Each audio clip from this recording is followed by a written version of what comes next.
Bismillahirrahmanirrahim. Alhamdulillahirabbil alamin. Assalatu wassalamu ala habibina wa syafi'ina sayyidina wa maulana Muhammadin wa ala alihi wa ashabihi wa man tabi'ahum bi ihsanin ila yaumiddin. Bismillah, kita lanjutkan ngaji kita. Malam ini melanjutkan minggu lalu filsafat timur, dimulai dari Tiongkok, Taoisme. Ya, saya harus agak hati-hati ngomongnya Tiongkok ya sekarang, bukan Cina. Sudah kadung Cina sejak kecil, jadi sok-sok keluarnya Cina. Semoga dimaklumi. Karena istilah Cina itu kan awalnya kayak dari Barat untuk menyebut orang-orang Tiongkok. Cina itu apa ya, konotasinya merendahkan. Kayak orang Malaysia bilang Indonesia hari ini itu Indon misalnya, itu Cina dulu. Atau kayak zaman Belanda kita disebut Inlander, itu Cina. Meskipun sebenarnya ya benar, dalam arti itu kan dari akar kata Qin, mungkin dinasti terakhir saat itu. Tapi konotasinya konotasi agak melecehkan. Kayak kamu kan kalau orang Malaysia bilang Indon itu kan manggel, meskipun yo Indonesia dipotong kan juga Indon juga. Atau kayak kamu bilang, wah dasar Jawa misalnya, dasar Batak misalnya. Lo itu bener memang aslinya Batak, cuma kan konotasinya nggak enak. Itu sama dengan Cina. Cuma di Indonesia awalnya dulu sudah benar pakai Tiongkok. Hanya saja pasca peristiwa G30S itu sekitar 66-67, terus istilah Cina populer dan direstui, dipopulerkan lagi. Meskipun kemarin 2014 direvisi lagi oleh SBY, ya sebut aja Tiongkok biar tidak menyakitkan hati mereka. Oke, jadi mulai sekarang latihan Tiongkok ya. Kalau saya lidahnya masih terbiasa Cina. Kalau saya ngomong Cina itu tidak melecehkan loh. Ini nadanya nada mesra pokoknya, bukan nada pelecehan. Ya, gimana Cin? Oke. Ya.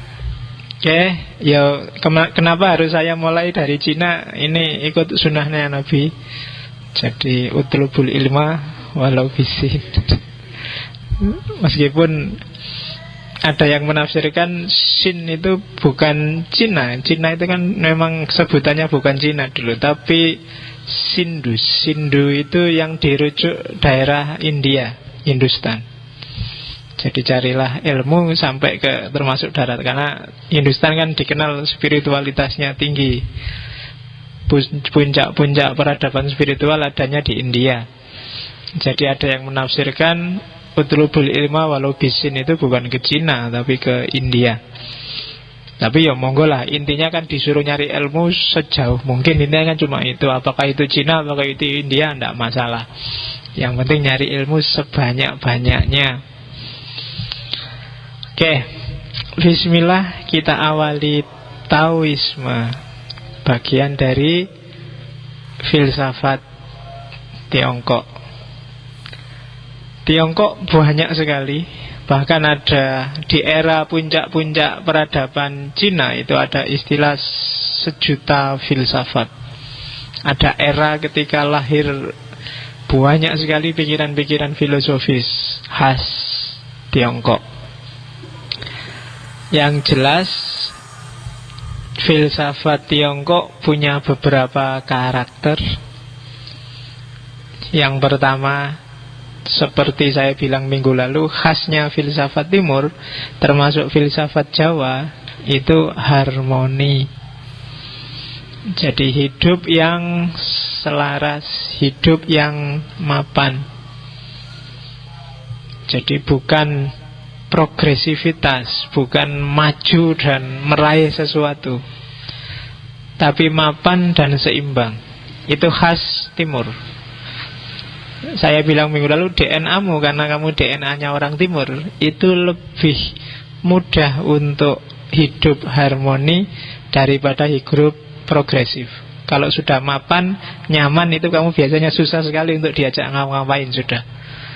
Kos itu kalau sudah nyaman, meskipun kosnya jelek, itu kan pindah aja beratnya luar biasa. Itu sudah DNA.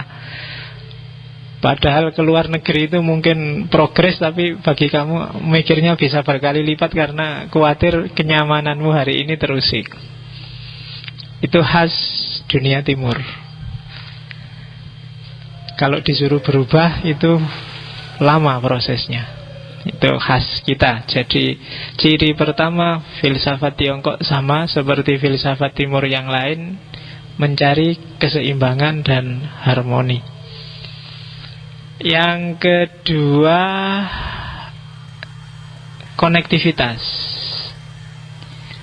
Jadi semua filsafat Cina lagi, filsafat Tiongkok bilang bahwa elemen-elemen hidup, apakah itu biotik atau abiotik di sekelilingmu, itu saling mempengaruhi.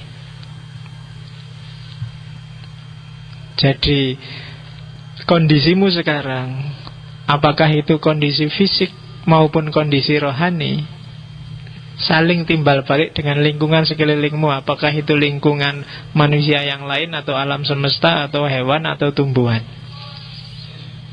Itu cirinya. Yang itu nanti kan, makanya muaranya dia harus harmonis. Kalau kamu hari ini kok pilek, itu pasti ada timbal balik dari lingkungan sekelilingmu. Mungkin karena kamu gak bersih, atau karena kamu selama ini gaya hidupmu kacau, makannya sakarepe dhewe, terus terjadi disharmoni, terus kacau. Apapun yang kamu rasakan hari ini itu timbal balik dari lingkungan, elemen-elemen yang ada di sekelilingmu. Kok kamu hari ini galau, bete, sumpek, itu pasti ada sesuatu yang disharmoni, entah secara mental atau secara fisik. Itu ciri kedua. Tinggal kamu cermati aja. Kalau sudah ketemu penyakitnya, diseimbangkan. Misalnya apa wis, yang bikin kamu paling galau hari ini apa? Berita TV misalnya, kan? TV itu bagus, tapi kalau tidak proporsional juga merusak. Internet itu bagus, tapi kalau nggak proporsional, memakainya tidak sesuai kebutuhan juga pasti merusak. Facebook itu bagus, kalau makainya nggak proporsional juga pasti ada dampaknya yang nggak bagus. Segala yang berlebihan, itu kan pesannya agama kan gitu, pasti nanti lahirnya disharmoni. Internetan terus pagi sampai sore, yo rasakan sendiri akibatnya. Facebookan terus, bikin status terus, rasakan sendiri akibatnya, ya kan? Kadang-kadang kamu posting apa, tiba-tiba ada yang komentar nggak enak. Wis itu resiko, salahmu dewe bikin status terus-terusan, ya kan? Nah, itu ada disharmoni. Lingkungan sekeliling pasti berpengaruh, jangan salah. Tiap hari bikin selfie, posting fotomu di Facebook gitu kan, kamu mau kan semua nge-like, tiba-tiba ada yang dislike, ada yang komentar jelek, itu kan kamu galau luar biasa. Nah, itulah resikonya kamu selfie. Harus siap, kalau nggak siap ya disharmoni kamu kan. Jadi jangan keliru, hati-hati. Kita yang ngumpul hari ini itu saling mempengaruhi loh, jangan salah. Kalau ada satu temenmu sebelahmu nggak tenang aja, kamu kan juga ikut sebel, mungkin ikut dia bolak-balik, dia tolah-toleh. Atau temenmu sebelah nggak ngapa-ngapain, dia cuma ngantuk aja, bolak-balik degluk, itu kamu di sebelahnya kan juga piye toh cah ini, kamu juga ikut gelisah. Dia berjuang mati-matian nahan ngantuk, kamu berjuang mati-matian biar nggak sebel pada dia. Saling mempengaruhi. Kadang-kadang saya ngomong gini itu tidak lucu sebenarnya, cuma ada satu yang ketawa, yang lain kan ketularan. Jangankan ketawa, kamu angop aja. Apa angop itu bahasa Indonesia nih? Kamu menguap aja, kadang-kadang nggak sadar nular loh menguap itu. Kamu wah itu temannya tiba-tiba sebelahnya juga ikut menguap. Ada elemen-elemen. Bahkan penelitian-penelitian terbaru fisik juga begitu. Hubunganmu dengan lingkungan tidak hidup di sekelilingmu juga begitu. Makanya temuan-temuan baru tentang tanam menanam, tentang memelihara binatang, itu kan pendekatannya tidak pendekatan subjek objek, tapi pendekatan interrelasi, konektivitas. Kadang tanamannya harus diajak ngomong, kadang kan gitu ada sekarang yang terbaru. Jadi kalau kamu sedang punya ikan, sedang ngingu kambing, wah itu akrabilah mereka secara person, biar pertumbuhannya optimal karena saling mempengaruhi. Nah, itu khas dunia timur yang sekarang mulai dijelajahi oleh orang-orang barat. Yang ketiga, humanisme. Ada ciri yang agak beda antara humanisme barat dengan humanisme timur. Antroposentrisme barat itu melihat dimensi eksistensial manusia, tampakan keluarnya apa. Sementara humanisme timur itu lebih melihat esensi kemanusiaan itu apa. Jadi timur mencari jati diri rohaniah manusia, kalau barat mencari jati diri jasmaniah. Gampang-gampangannya itu sama-sama humanisme. Maka timur melahirkan peradaban saintifik material yang luar biasa, dan barat melahirkan peradaban saintifik material, timur melahirkan peradaban yang rohaniah. Dan apa ndak ada materialnya? Ada, cuma yang material ini ngikutin yang rohaniah. Jadi orang Tiongkok zaman itu ya teologinya teologi tentang yang gaib, teologi tentang yang metafisika. Nah yang fisik itu jadi imbasnya yang metafisik. Coba dilihat bangunan-bangunan kuil yang luar biasa. Itu kan kalau nggak ada ilmu materi, ilmu arsitek yang luar biasa, dia nggak akan lahir. Syair-syair, karya-karya seni, karya-karya budaya kan luar biasa zaman itu. Itu kan materi semua, tapi lahir dengan basis dunia mental spiritual yang luar biasa. Sebenarnya nggak bisa dipisah material spiritual itu. Hanya saja kesalahan modern adalah ketika dia material, yang spiritual ditinggalkan karena dianggapnya yang spiritual itu tidak ada atau tidak bermakna paling tidak. Nah itu masalah bagi timur. Karena bagi timur materi itu akan ngikut pada yang rohani. Kalau rohaninya beres, materinya gampang dikejar. Tapi tidak bisa kebalikannya. Orang yang hatinya tentram itu punya apa saja, uangnya berapa saja, dapat nilai apa saja, dia masih tetap bisa jalan. Tapi kalau hatimu galau, berapapun banyak uangmu, sebesar apa nilai ujianmu, tetap tidak bikin kamu tentram. Itu cara berpikir timur. Maka harmoni dinomorsatukan. Yang keempat, filsafat Tiongkok karakternya adalah pragmatis. Jadi di timur tidak ada sign for sign. Kalau kamu belajar sesuatu, kalau kamu punya ilmu, harus jelas rumusan lakunya. Harus jelas, terus kamu harus ngapain. Harus ada pertanyaan itunya.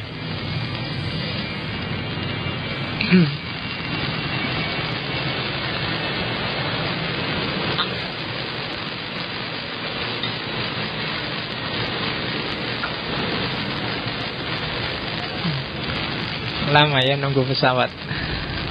Nggak apa-apa. Air Asia kah?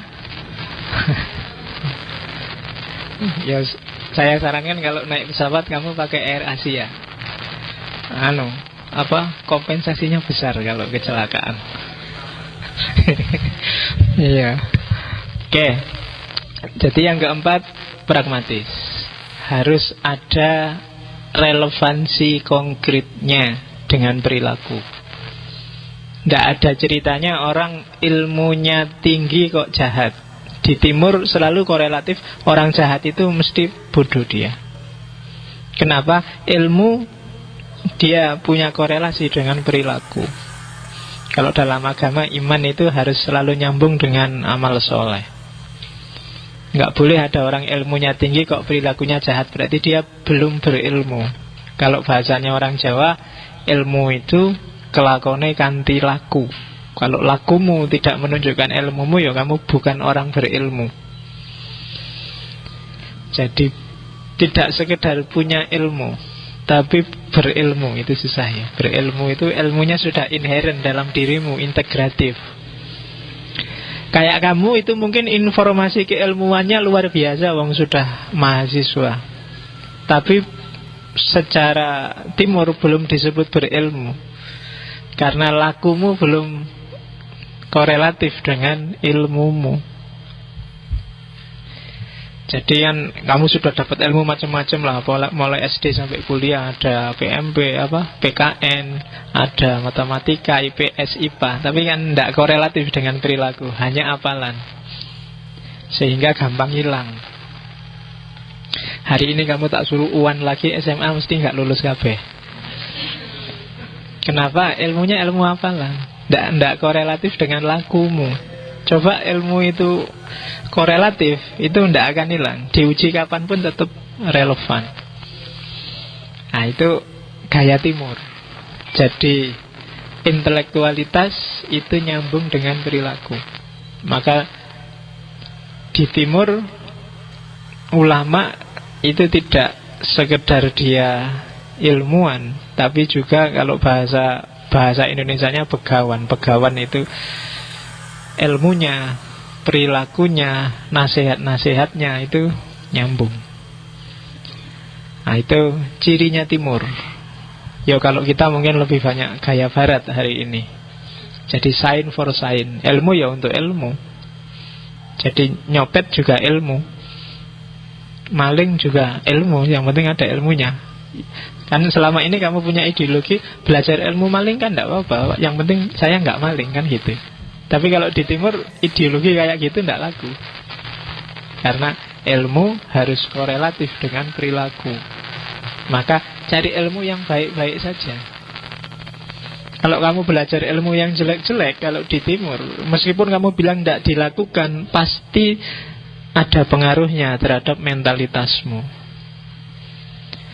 Coba ya kamu belajar ilmu cara membobol email temen, itu aja kan simpel kan itu. Enggak kok Pak, saya cuma belajar, itu kan ilmu Pak, enggak percaya.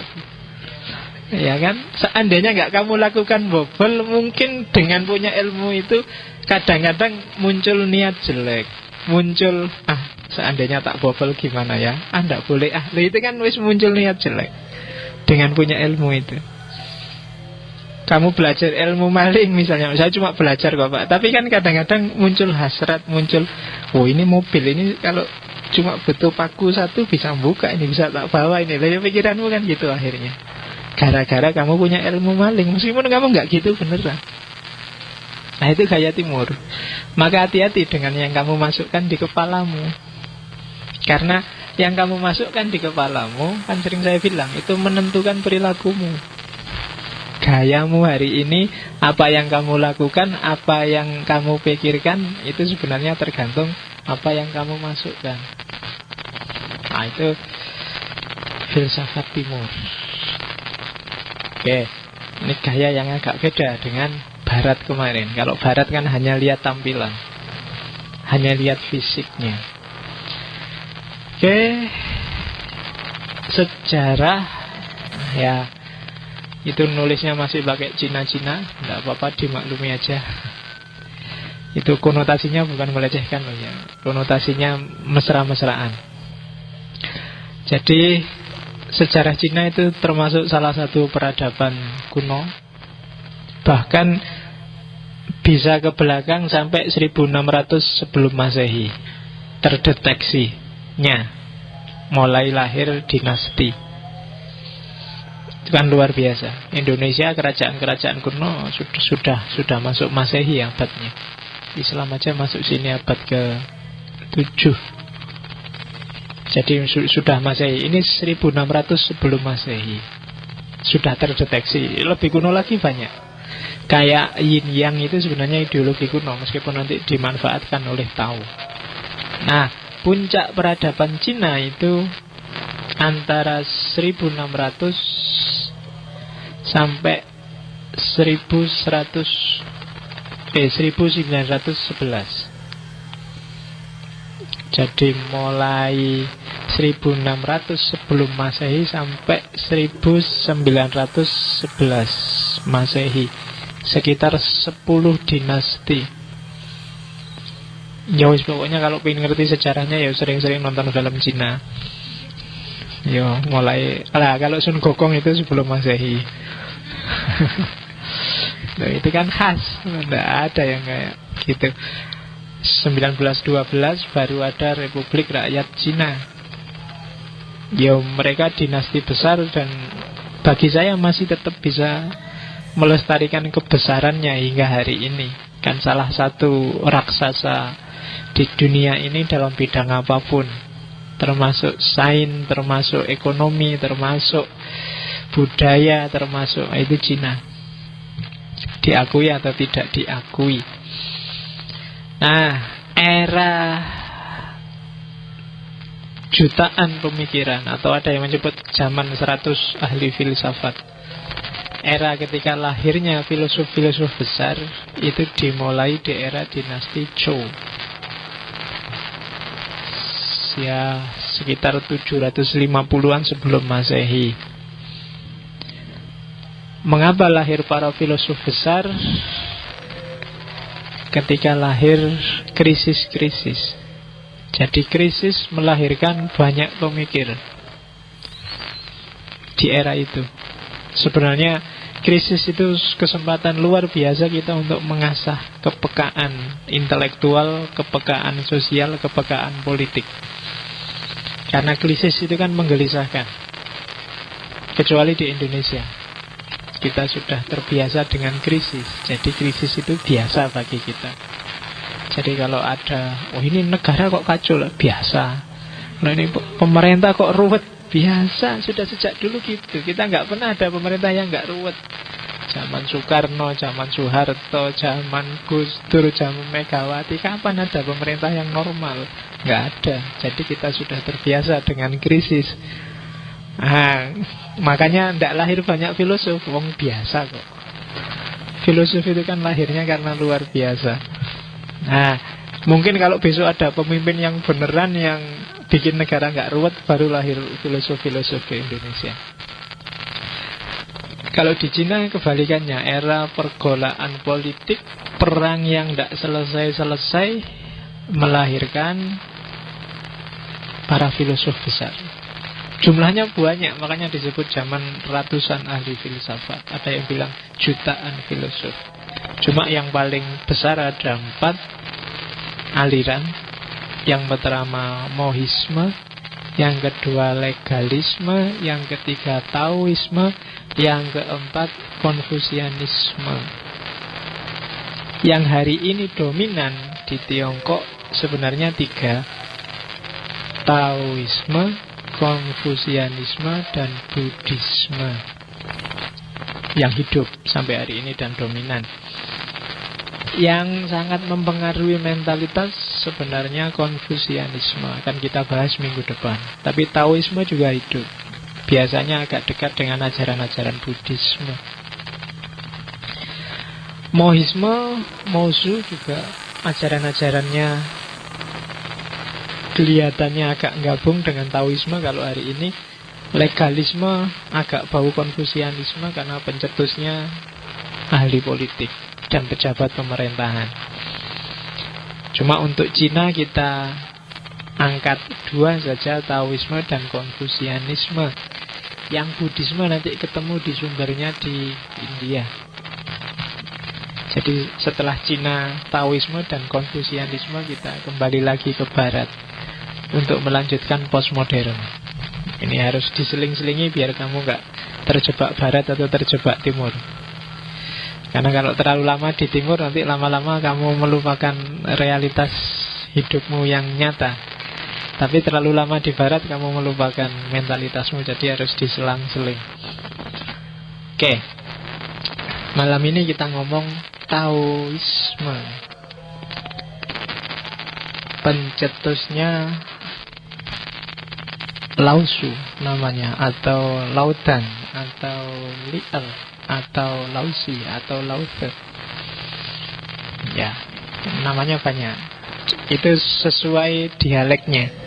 Yo kayak orang Jawa itu loh, ada dialek Banyumas, ada dialek Solo, ada Surabaya, ada Banyuwangi Osing. Itu jadinya gitu dialognya. Ini artinya guru, artinya orang besar, itu Lao Tzu. Awalnya dia pejabat pemerintahan, tapi terus melihat gejala-gejala korupsi, gejala-gejala perang yang tidak ada akhirnya, dan runtuhnya kemanusiaan. Maka dia terus nyepi dan menjadi tokoh spiritual. Kalau di Tiongkok dia adalah maha guru, di Indonesia mungkin kelas begawan. Bahkan ada yang menganggap dia dewa, tokoh legendaris. Mitos-mitosnya banyak. Ada cerita Lao Tzu ini begitu lahir sudah punya jenggot. Iya. Dan kenapa sudah punya jenggot? Karena ada yang bilang ibunya merasa mengandung Lao Tzu itu selama 62 tahun. Sejak dideteksi sampean ini hamil, nggak lahir-lahir sampai 62 tahun. Jadi tua ning weteng. Sehingga begitu lahir jenggotnya wis dawa. Mitosnya begitu. Saya nggak tahu aslinya, wong saya nggak ikut lihat. Tapi mungkin itu karena saking kagumnya orang pada kebijaksanaannya Lao Tzu. Nah, kitabnya yang terkenal dari Lao Tzu yang nanti jadi cikal bakal Taoisme adalah Tao Te Ching, atau Kitab Jalan dan Kebajikan, The Book of the Way and Virtue. Ini sebenarnya tipis kitabnya. Bagi yang suka silahkan di-download langsung. Sudah ada terjemahannya di internet. Hanya saja terjemahannya nggak bagus. Mungkin karena diterjemah pakai Google Translator. Makanya nanti ada beberapa kutipan tidak saya ambil bahasa Indonesianya, tak ambil bahasa Inggrisnya. Belum sempat tak terjemah ke Indonesia. Tao Te Ching itu disusun oleh Lao Tzu ketika dia mau pergi dari istana.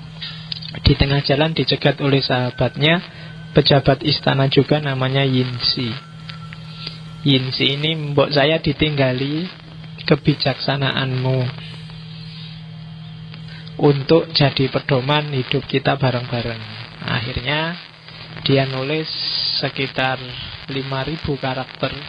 Karakter itu tidak sama dengan huruf kalau di Cina, karena setiap karakter itu punya makna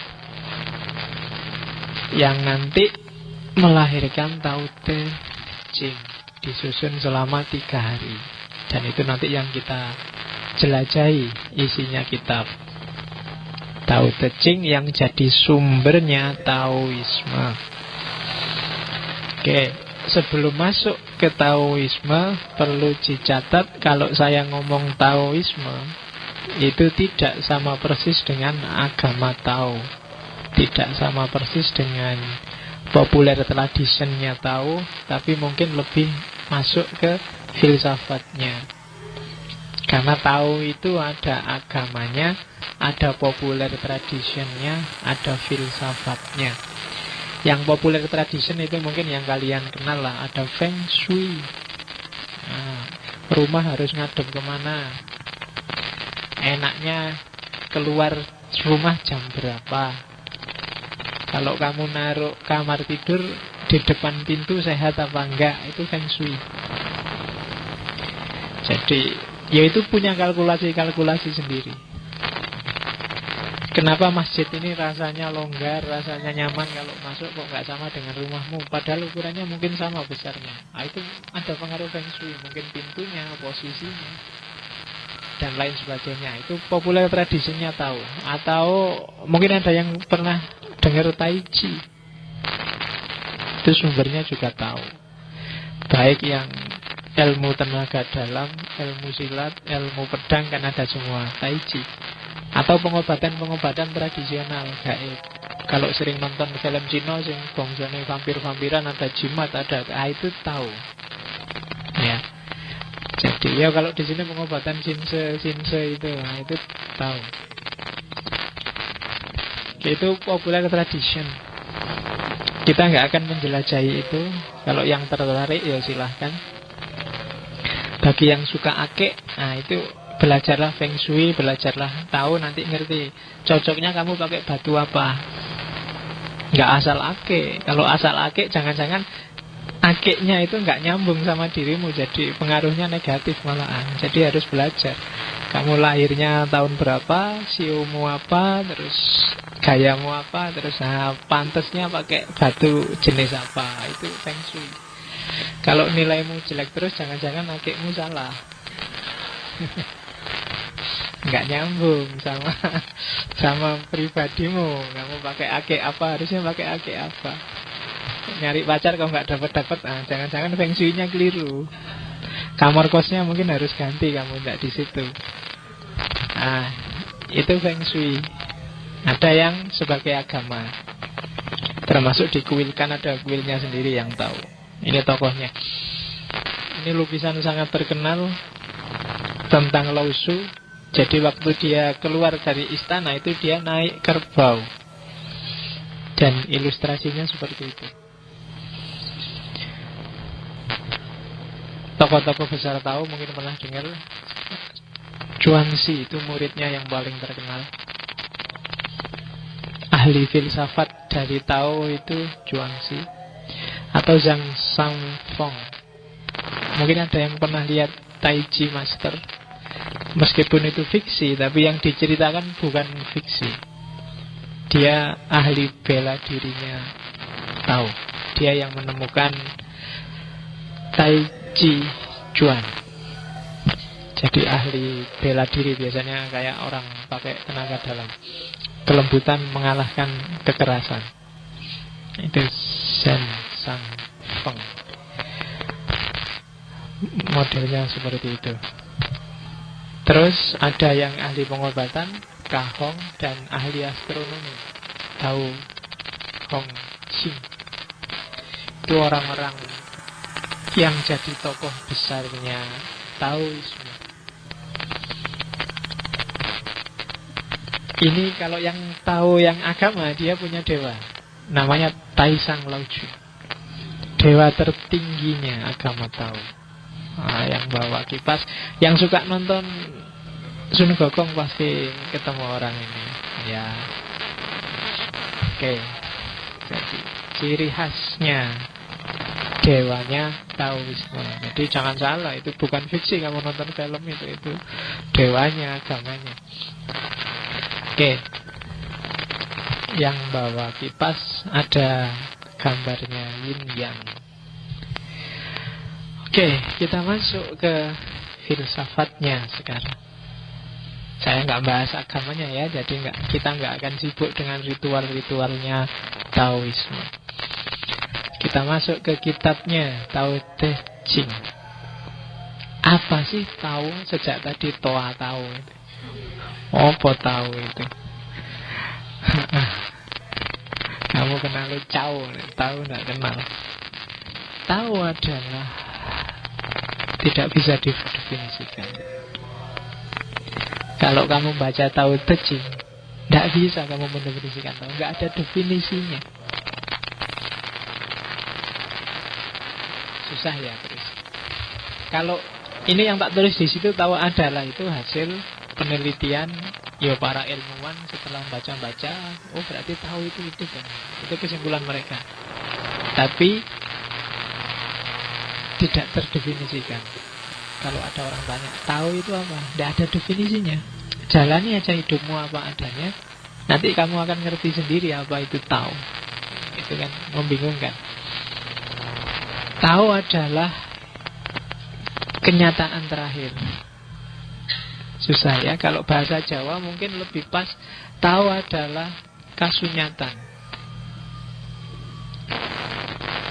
realitas hidup yang sejati. Itu tahu. Realitas hidup yang sejati itu kan tidak bisa dipikir, tidak bisa digambarkan, tidak bisa kamu reka-reka. Selalu dia melampaui apa yang kamu pikir. Itu realitas, kasunyatan. Yang ini nanti diadopsi oleh Heidegger ke barat, jadi namanya faktisitas. Hidup kita itu kan berhadapan dengan kasunyatan. Bukan kamu yang nyetir, tapi kasunyatan yang nyetir. Kamu pinginnya malam hari ini ngajinya kayak gimana, tapi ketemunya cuma kayak gini. Itu kasunyatan. Atau kamu merasa, alah ngaji mesti ngantuk. Begitu, ternyata nggak ngantuk. Itu kasunyatan. Bukan kamu yang nyetir. Dulu waktu kecil cita-citamu jadi pilot, jadi dokter, jadi apalah. Tapi begitu lu kuliah kok UIN, Usuluddin, mesti tidak bisa. Itu kasunyatan. Nah ya kan, masa Usuluddin jadi pilot, ya dalane sekondi. Jadi realitas hidup yang sejati yang harus kamu hadapi. Kalau digambarkan nanti ketemunya kayak penggambaran tentang Tuhan. Meliputi segala sesuatu, mendasari segala sesuatu, mengatasi segala sesuatu. Kalau dipersonifikasikan, kasunyatan itu jadinya Tuhan. Itu yang membedakan agama-agama timur yang disebut agama bumi oleh beberapa ilmuwan dan agama-agama formal, agama wahyu. Agama-agama timur jarang mempersonkan yang kamu sebut Tuhan. Kalau agama formal semua dipersonkan, ada sosok tertentu. Kalau di timur enggak. Kayak tahu ini kan, dia meliputi segala sesuatu, dia mendasari segala sesuatu, melampaui segala sesuatu. Dan gara-gara dialah realitas ini ada. Bahkan dia sendiri adalah dasar dari realitas itu. Itulah tahu. Dijelaskan nggak bisa. Kamu jalani dan rasakan aja. Hujan itu juga kasunyatan. Kamu gak mikirkan tadi mau hujan, tiba-tiba hujan. Itu faktisitas yang harus kamu hadapi. Bukan kamu kan yang kontrol, bukan kamu yang ngatur, tapi ada yang ngatur. Jalanmu malam ini berarti harus berhadapan dengan hujan. Tahu. Yang secara harfiah artinya jalan. Jalan alam semesta dan jalan kehidupan manusia. Yang helm dan jaketnya di luar harus diambil. Karena kalau enggak helmmu jadi cedok nanti. Oke, ya. Jadi secara harfiah tahu itu artinya jalan.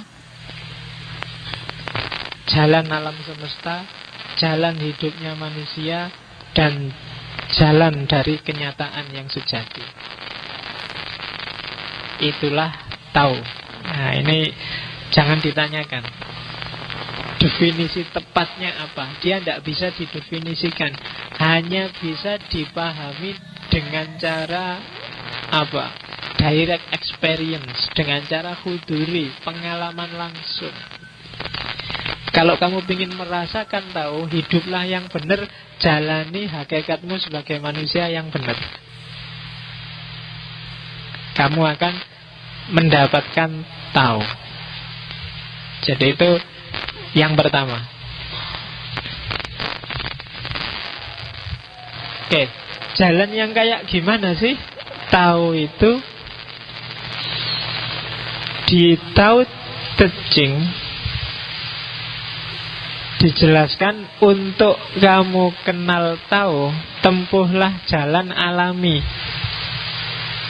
Jalan alami itu mirip jalannya air.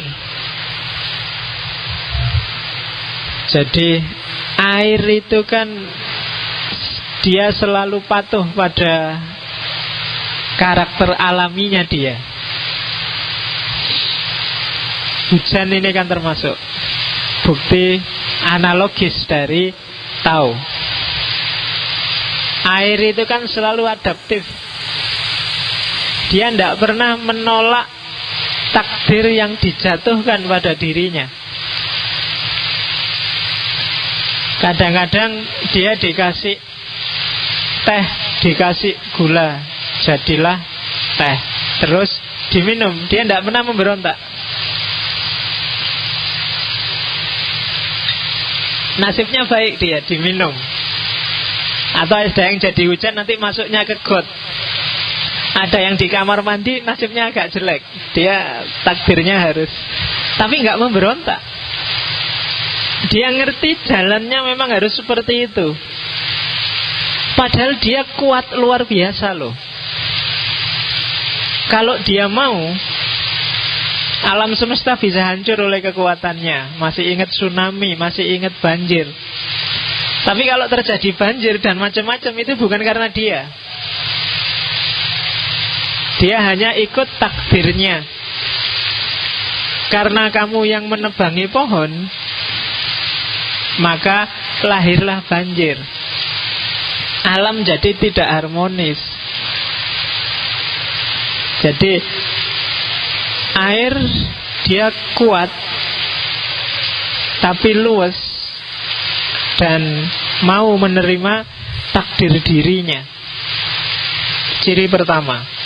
Ciri kedua, air itu jernih dan tenang.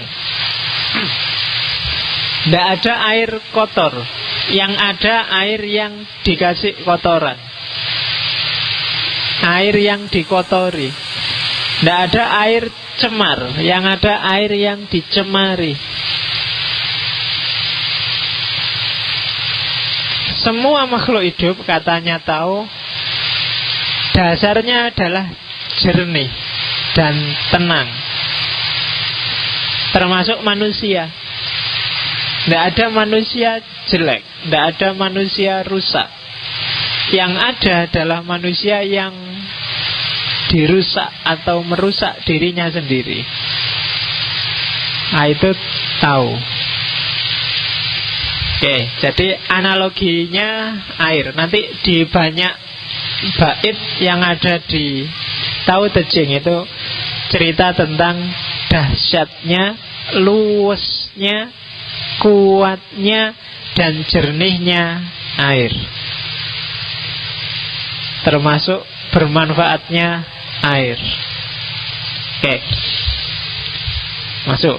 Kita tinggalkan air biar hujannya nggak terlalu deras. Sekarang masuk ke manusia. Ya mumpung pas ngomong air kan airnya banyak. Sekarang ganti, sekarang ngomong manusia.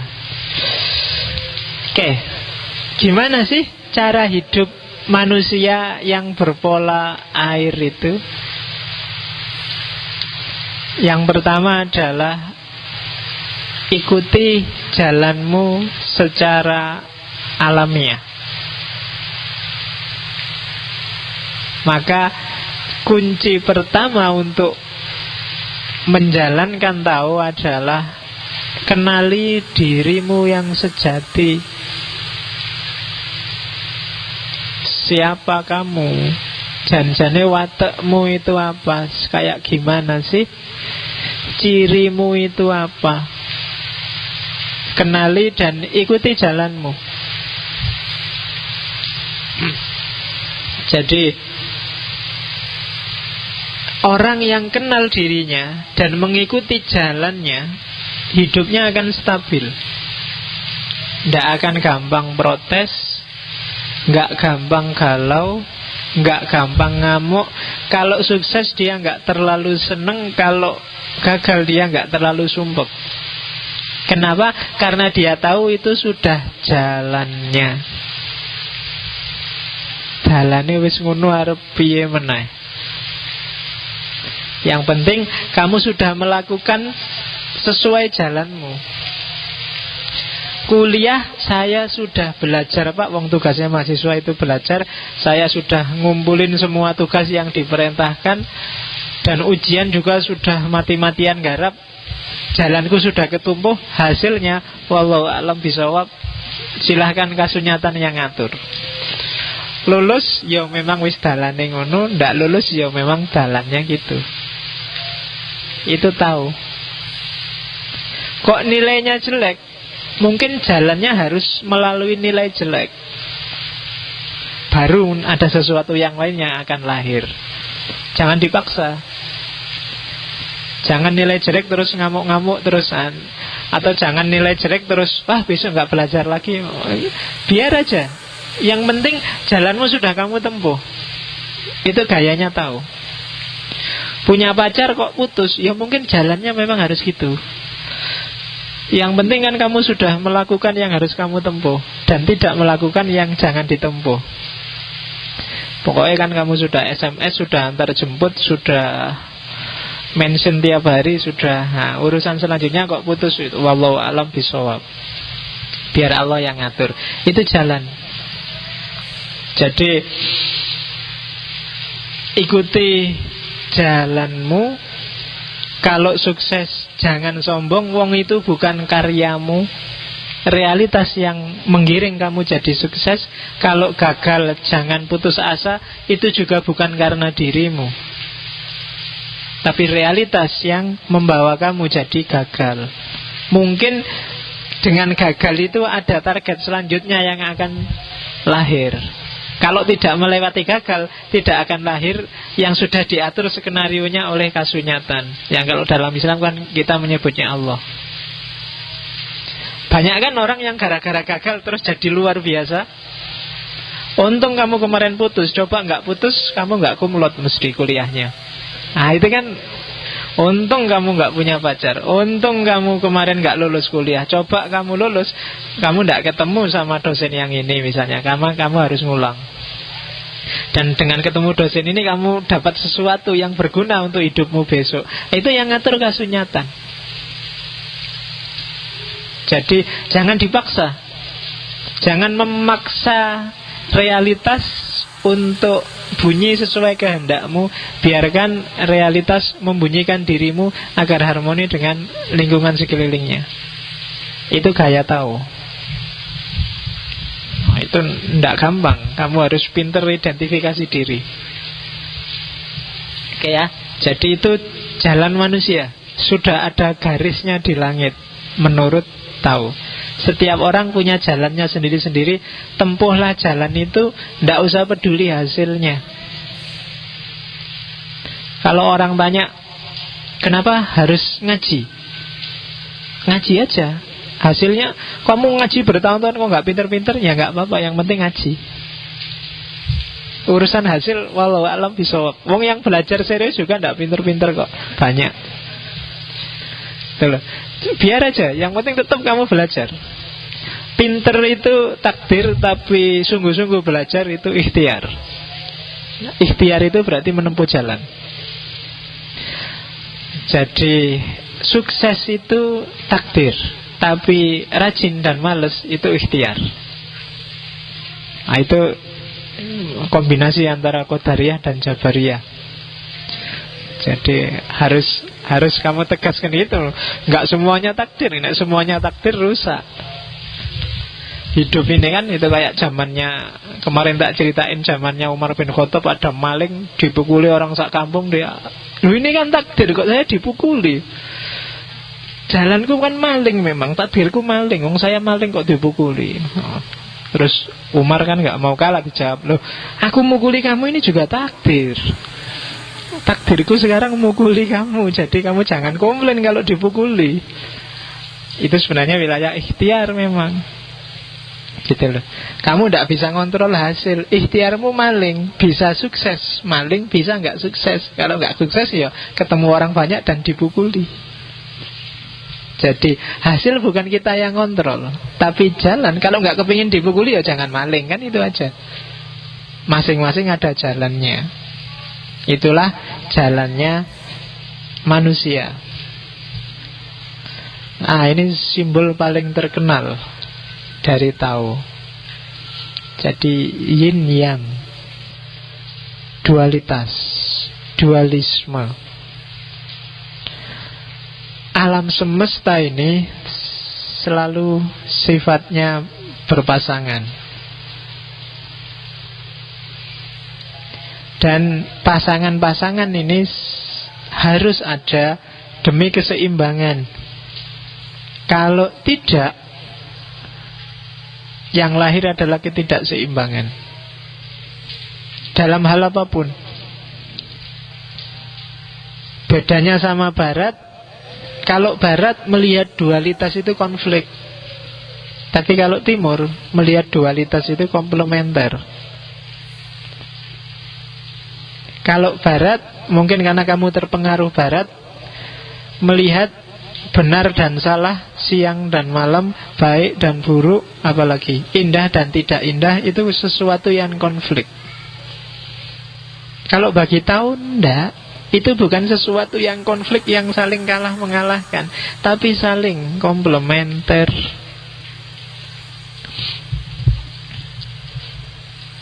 Mungkin ada belum tak anu. Jadi komplementer itu maksudnya saling melengkapi. Tidak ada cakep kalau nggak ada yang jelek. Kamu disebut cakep kan karena yang lain jelek. Maka yang cakep berterima kasihlah pada yang jelek. Terima kasih ya kamu jelek, akhirnya saya yang cakep. Loh ya kan? Loh kalau podo kafe cakep kafe ya ndak ada cantik, ndak ada buruk. Ada baik, pasti ada buruk. Karena lahirnya kebaikan itu dari ketika keburukan eksis. Complementary contraries. Komplementer, yin dan yang, lembut dan keras. Kamu harus punya sisi lembut, juga punya sisi keras. Kalau kamu punya yang saja, keras saja, hidupmu tidak akan seimbang. Mungkin kamu umur-umur berapa sudah kena penyakit jantung. Atau lembut saja juga tidak akan seimbang. Ya mungkin umur-umur berapa kamu sudah darah rendah, lemes, sudah. Harus seimbang. Kamu bisa marah tapi juga bisa lembut, bisa sabar. Di momen tertentu kamu juga harus marah, meskipun marahnya juga tidak kebablasan. Marah yang diimbangi oleh kelembutan, oleh kesabaran. Jadi dualitas dalam hidup harus muncul dan seimbang. Kalau enggak, yang lahir adalah kebingungan dan kekacauan. Harus ada yang pinter, tapi juga harus ada yang enggak pinter.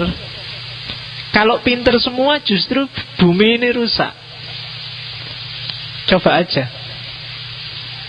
Kalau semua pinter terus pingin jadi dokter kabeh, rusak wis. Semuanya pengen jadi dokter, pasiennya siapa?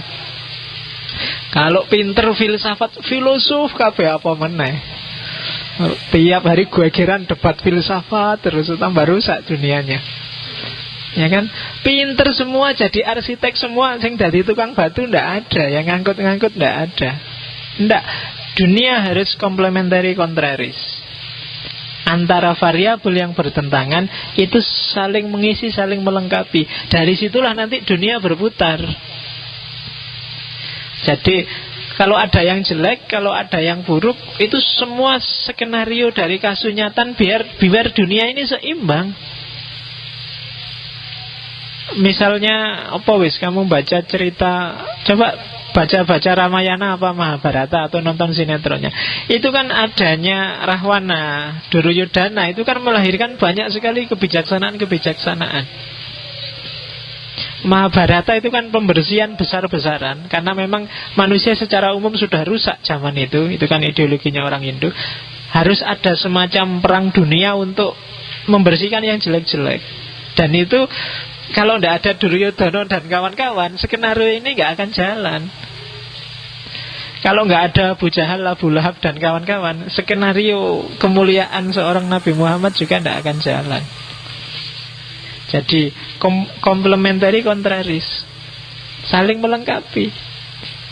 Kalau nggak ada kafir ya ndak ada muslim, wong kafir wis Islam. Kan Allah sendiri bilang kan, kalau saya mau, kalau aku mau, seluruh dunia jadi muslim kabeh, mukmin semua. Tapi kan Allah bikin skenario sendiri biar dunia ini seimbang dan berputar, dinamis. Itulah yin yang. Ya kamu sendirilah yang ngerti variabel-variabel hidupmu.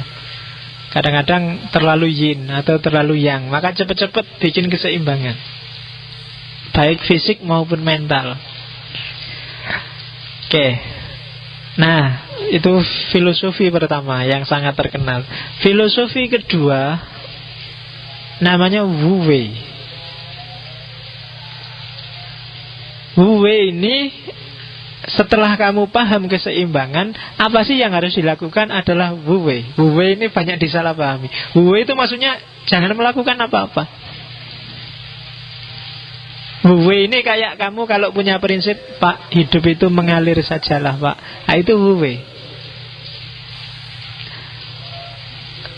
Jangan melawan, jangan punya ambisi, jangan punya hasrat yang bertentangan dengan kondisi alamiahmu. Hidup ini wajar-wajar saja. Jangan berlebih-lebihan, jangan dibuat-buat. Itu Wu Wei. Tidak berbuat arti harafiahnya. Jadi karep kita kan banyak, keinginan kita kan banyak, cita-cita kita kan banyak. Kita hidup, jalan kan berdasarkan keinginan ini. Cuma pilihlah jangan berlebih-lebihan. Seperti yang tak bilang tadi loh, makan itu penting, tapi hasrat makanmu harus dibatasi. Jangan dibuat-buat, jangan semau-maunya, jangan sak karepmu dhewe. Harus ada titik kamu jangan makan lagi. Jadi titik-titik alamiah dalam hidupmu yang kamu bisa mendeteksi. Oh, ini sudah keterlaluan, oh ini sudah berlebihan. Tidak ada barang berlebihan itu yang bagus. Ibadah aja kalau berlebihan kan jelek. Apalagi yang bukan ibadah, apalagi cuma makan, apalagi pacaran, apalagi termasuk ngaji. Ini kalau berlebihan kan jelek. Wah, saya sedang semangat ngaji nih Pak, gimana kalau selesainya jam 12? Oh, itu kan mantep memang, luar biasa wong barang baik. Tapi tidak natural. Kalau nggak natural, hasilnya pasti tidak maksimal. Jadi ukur kekuatanmu sendiri. Kenapa kamu harus bisa ngukur? Dalam rangka apa? Keseimbangan dirimu sendiri. Dalam rangka yin yang tadi loh. Kalau kamu salah takar, kamu akan sakit. Baik sakit fisik maupun sakit mental. Kadang-kadang kan kamu tiba-tiba bete luar biasa, tiba-tiba jenuh luar biasa, tiba-tiba merasa hampa, tiba-tiba kan sering kamu kayak gitu. Itu pasti ada yang salah dari hasratmu. Coba dicek lagi daftar keinginanmu. Biasanya itu yang jadi sumber masalah. Itu kalau diterus-teruskan kamu bisa sakit secara fisik. Nah, jadi hati-hati. Kebijaksanaan tertingginya tahu justru pada jangan melakukan apa-apa, mengalir saja sesuai kodratmu. Karena dirimu sudah ada cetakan jalannya. Kalau kamu nabrak cetakanmu itu, nanti akan jadi masalah dalam dirimu. Mungkin galau luar biasa, mungkin sumpek luar biasa, mungkin sakit. Itu filosofi Wu Wei. Ya nanti kamu tulis besar-besar di kamarmu, Wu Wei. Kalau lagi kemerungsung semangat, ditonton tulisannya, ah iya ngapain, capek-capek untuk yang tidak penting. Wong yang penting aja juga nggak boleh berlebih-lebihan. Oke ya. Jadi selain hidup harus seimbang, yang kedua, hidup juga harus ngerti batas. Ini yang orang sering salah menerapkan. Jadi kebebasan yang paling tinggi bagi saya justru ketika kamu tahu batas.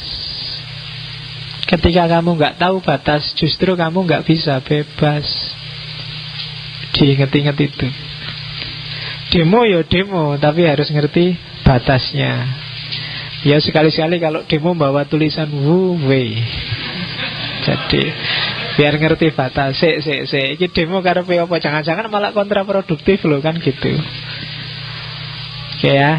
Jadi itu filosofinya tahu. Nggak apa-apa. Orang Islam kok pakai Wu Wei, nggak apa-apa. Nanti ada ilmuwan Jepang namanya Sachiko Murata yang nulis buku, mungkin kamu pernah baca, judulnya Tao of Islam. Jadi hakikatnya ajaran-ajaran Tao itu sebenarnya sangat Islami. Ada juga buku yang judulnya Tao of Philosophy. Ada juga buku yang judulnya Tao. Banyak, coba kamu cek di toko buku. Banyak buku-buku judulnya Tao. Sebenarnya prinsip yang dikembangkan sama. Prinsip-prinsip keseimbangan, prinsip tahu batas, prinsip tidak berlebihan, prinsip tidak dibuat-buat. Banyak kan sikap kita yang tidak wuwe, dibuat-buat, tidak sekedar berlebihan, tapi pura-pura. Hari ini kamu menyebutnya pencitraan. Pencitraan itu antitesisnya wuwe, nggak natural. Kamu sekedar pingin dilihat ganteng, sekedar pingin dilihat baik, padahal aslinya apa ganteng tenan ya ndak ngerti. Apa baik tenan ya ndak juga sih, kadang-kadang juga enggak.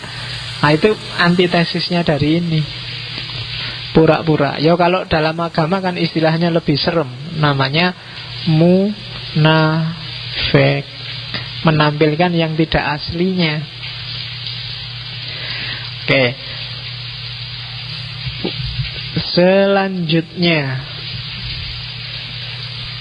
apa sih hidup yang mengalir itu? Hidup yang wuwe dan yin yang itu, kalau bahasanya Zhuangzi, yang itu filosofnya tahu, adalah hidup di tengah pusarannya tahu. Pusarannya tahu ya lingkaran yin yang tadi. Kalau kita sudah berada di lingkaran yin yang tadi, maka segalanya sama saja. Segalanya sudah ada jalannya masing-masing. Kita hidup ini selalu pakai perspektif. Dari perspektif ini, dari perspektif itu. Dan kita selalu sibuk dengan beda perspektif. Loh, beda itu memang keniscayaan. Pasti ada perbedaan. Dan kita juga ada di salah satu titik yang beda-beda itu. Cuma melihat perbedaan jangan dari dalam. Lihatlah perbedaan itu dari luar, maka kamu akan ngerti bahwa sebenarnya perbedaan-perbedaan itu sama saja secara hakiki. Jadi berada di pusaran tahu itu maksudnya gini loh. Kalau ini dunia, kamu kan ada di dalamnya. Ketika kamu ada hidup di dalam dunia ini kan berhadapan dengan banyak sekali beda-beda. Jangan berhenti di situ. Naiklah agak jauh dari dunia, lihatlah ke bawah. Oh iya ya, sebenarnya orang itu ada di kancah yang sama meskipun dia beda-beda. Itu maksudnya berada di pusaran tahu. Kalau kamu sudah bisa agak ngambil jarak kemudian melihat, maka kamu gak akan dipengaruhi lagi oleh perbedaan-perbedaan. Kamu akan ngerti, oh iya, dia gayanya kayak gini karena memang konteks hidupnya kayak gitu. Yang ini gayanya kayak gini karena memang konteks hidupnya kayak gini. Terus itu kamu bisanya dari luar. Makanya para sufi itu, di antara nasihatnya yang pertama, untuk kita kenal diri kita sendiri, pertama-tama orang harus uzlah. Uzlah itu bukan melarikan diri dari dunia, tapi mengambil jarak dari dunia. Kalau sudah mengambil jarak, kamu akan ngerti yang sejati. Kalau masih campur, masih di kancah perbedaan, kamu tidak akan tahu yang asli yang mana, yang baik yang mana, yang benar yang mana. Harus ada jarak dari realitas. Itu berada di pusaran tahu. Ya kan? Kalau kamu nempel kan nggak tahu. Kalau wajahmu tempelkan di karpet ini, kamu nggak akan tahu karpet ini merah apa hitam, badiknya kayak gimana, kan nggak ngerti. Cantik dan jelek itu kan kalau ada jarak. Kalau kamu nempel sama pacarmu misalnya, itu kan cantik, nggak cantik podo wae. Ya kan? Nggak kelihatan, nggak ada bedanya. Orang jelek itu kan hanya ketika ada jarak. Makanya kalau pacaran jangan deket-deket, biar kelihatan cantiknya atau kelihatan jeleknya. Kalau terlalu dekat, sudah tidak akan jernih lagi, karena kamu ada di kancah perbedaan. Jadi berada di pusaran tahu. Makanya hati-hati kalau pacarmu sudah bilang, kamu adalah matahariku. Ya, karena, atau yang cowok bilang pada pacarnya, kamu adalah rembulanku. Nah, itu alamat itu sudah. Karena jaraknya matahari sama bumi itu berapa? Berarti minta putus. Oke. Dan jalan adalah pusaran dari segala sesuatu. Kita terlibat tapi tidak terpengaruh oleh perbedaan-perbedaan. Oke. Ini Tao Te Ching tentang takdir. Takdir Tao Te Ching agak bau Jabariyah, tapi tidak melulu kayak Jabariyah. Kalau di filsafat, kayak filsafat Romawi, stoicisme. Jadi segala hal yang terjadi, yang di luar kontrol kita, itulah takdir. Dan bagi orang yang meyakini takdir, harusnya tidak gampang galau dan tidak gampang gembira yang berlebihan. Jadi tidak ada satu hal pun yang menyenangkan, agreeable, bisa disetujui seketika, atau menyedihkan, ofensif, menyerang. Kalau kamu Muslim, ini sebenarnya kita kan juga percaya pada takdir.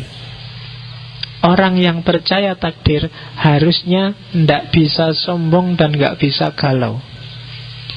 Kalau masih bisa tinggi hati, sombong, dan masih gampang galau dan bete dan sedih, berarti kamu tidak percaya sama takdir, tidak percaya sama kasunyatan, tidak percaya sama yang bikin skenario. Kan kamu sudah tahu dan beriman bahwa hidup kita ini ada yang ngatur. Lah kok kamu bisa sesedih itu? Lah kok kamu bisa sesenang itu? Makanya orang Islam mengalami apapun kan disuruh bilang Alhamdulillahirabbil alamin. Kalau pas seneng, kalau pas sumpek disuruh bilang apa? Ya, innalillahi boleh. Kalau yang enggak innalillahi, kamu bayangannya mesti orang mati. Yang enggak urusan sama mati, kira-kira kamu bilang apa kalau pas lagi galau? Masya Allah kan kamu kalau pas lihat yang gitu-gitu, Masya Allah. Ya, astagfirullah. Oke, jadi intinya, kalau kamu masih gampang galau, kalau kamu masih gampang lupa diri, berarti kamu masih belum sepenuhnya percaya dengan takdir. Jadi orang yang percaya takdir itu stabil, tidak gampang ditipu oleh kesenangan, dan gak gampang depresi oleh kegagalan. Nah, ini tinggal kamu lihat dirimu sendiri, imanmu sampai sebesar apa tentang makhluk yang namanya takdir ini. Itu yang pertama tentang. Yang kedua katanya tahu. Kenapa sih nggak harus sampai segitunya? Karena hakikatnya senang dan sedih, duka cita dan sukacita itu permainan pikiran. Itu kan sebenarnya permainan pikiranmu aja. Peristiwa yang sama bikin kamu sedih, tapi kadang-kadang ada apa sudah nggak sedih lagi. Jadi coba ya, kalau kamu sedang sedih, gampang alihkan pikiranmu, kan nanti langsung berubah. Karena dia permainan pikiran. Sekarang habis ketawa-ketawa, tiba-tiba kamu ingat, aduh, besok ujian. Tiba-tiba kan kamu sedih. Padahal ya memang besok ada ujian, tapi kan begitu muncul di pikiranmu kan tiba-tiba kamu langsung galau. Aduh, tugasku belum selesai nih. Tadi sudah ketawa, tapi sekarang tiba-tiba saja balik kamu jadi sedih. Padahal tugas memang belum selesai sejak tadi, tapi begitu dia muncul di pikiran, terus kamu sedih. Semuanya permainan pikiran kok. Diputus pacarmu itu tergantung dia munculnya kayak gimana di pikiranmu. Kalau munculnya, waduh aku kok ditinggal ya, aku diputus ya, wah dunia aku gelap nih, galau lah kamu, ya kan? Tapi kalau bunyinya di pikiranmu kebalikannya, wah alhamdulillah aku diputus, bisa nyari lagi nih, sejak kemarin nggak ganti-ganti kan, loh ya kan? Terus kamu seneng. Faktanya sama, fenomenanya sama, tapi dia tampil seperti apa di pikiranmu, itulah yang menentukan kamu akan jadi galau apa jadi seneng. Dapat nilai E, loh itu kan kalau lahnya, dapat nilai E, ini harus ngulang lagi, berarti kok belum pinter ini, harus belajar lagi ini, semangat lah. Udah kan beda kalau, aduh dapat E, kapan lulusnya ini, kapan, ya kan?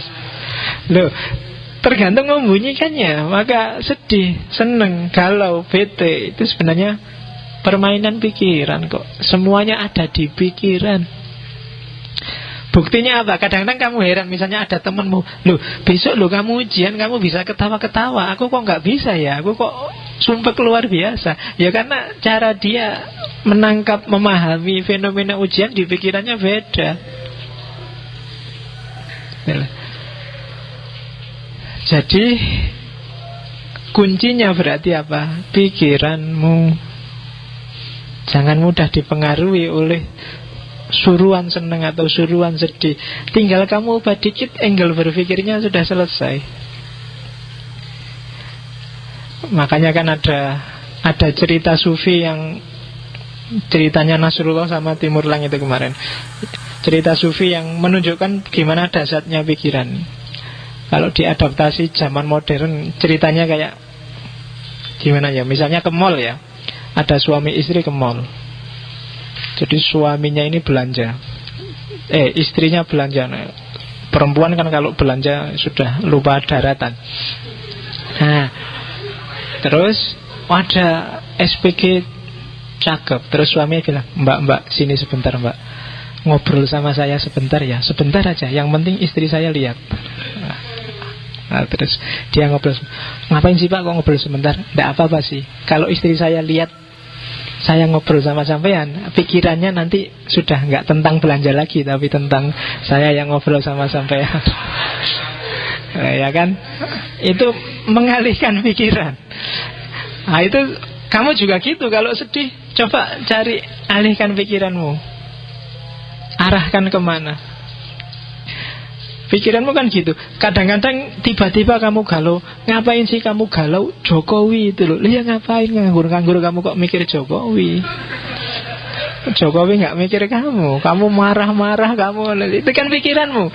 Solusinya gampang lah. Gimana biar gak galau? Alihkan pikiranmu. Wis gak usah mikir Jokowi lagi. Wong Jokowi sudah banyak orang pinter di sekitarnya. Ngapain kamu ikut mikir? Misalnya kamu usul pun apa ya didengar sama Jokowi. Ya ben lah, gak usah dipikir. Nah itu permainan pikiran. Oke. Dari takdir, dari pikiran, Terus gimana kita hidup yang baik? Kebajikan kalau menurut Tao Te Ching ada 3. Yang pertama mengusahakan, yang kedua jujur, yang ketiga kasih sayang. Jadi kalau kamu ingin jadi orang baik, perhatikan 3 hal ini. Yang pertama, berusahalah setiap hari untuk berbuat baik pada orang lain. Jangan pertama-tama mikir dirimu. Bukan apa-apa, karena kalau misimu adalah berbuat baik pada orang lain, otomatis kamu akan membereskan dirimu sendiri. Kalau kamu ingin sedekah pada orang lain, langkah pertama kan kamu harus punya uang dulu.